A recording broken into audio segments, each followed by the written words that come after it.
I'm going to sound paranoid, but bear with me. For 6 months, I couldn't keep a relationship alive. Not because I was doing anything wrong, I was doing everything right. Every date started amazing. Genuine chemistry. Plans made for a second date. Then radio silence. By date 5, I'd stopped trying altogether. My roommate Sarah kept saying, "You're probably just meeting the wrong people," while sipping her coffee and scrolling her phone. We'd lived together for 2 years. I trusted her. She was my best friend, or so I thought. The thing that finally cracked it, I didn't get a meeting confirmation email for a coffee date scheduled for Tuesday. The woman, Alex, had my email address. So I checked my email settings to see if something was filtering messages. That's when I saw it. A forwarding rule. Active for 8 months.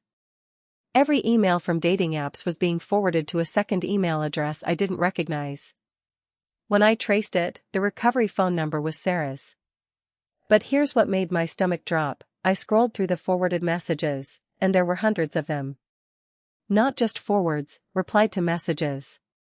Sarah had been logging into my dating profile using my password, which I'd stupidly written on a note by the fridge, and she was responding to matches with the worst possible messages.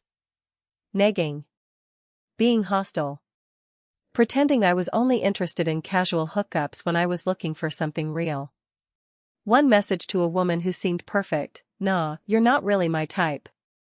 Another to someone I'd been talking to for 2 weeks, "I'm a liar and I'm not interested in you anyway. Lose my number." She was impersonating me, word for word, destroying every connection before I even knew it existed. I confronted her that night. She broke down immediately. Admitted everything. Turns out, she'd had feelings for me for years. When I started dating seriously, she couldn't handle it. Instead of talking to me like a normal person, she decided to sabotage every relationship I tried to build. She genuinely believed that if I stayed single long enough, I'd eventually turn to her. I moved out the next day. But not before screenshotting everything. I changed every password, called the women I could still find contact info for, and explained what happened. Some were surprised. Some understood immediately and said they'd thought it was weird that I suddenly became a different person via email. The worst part?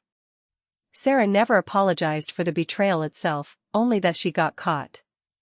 She kept saying, "But I was trying to protect our friendship," as if sabotaging my entire social life was an act of love.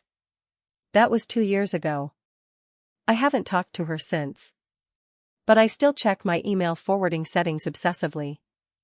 Once someone does something like that, you never quite trust again.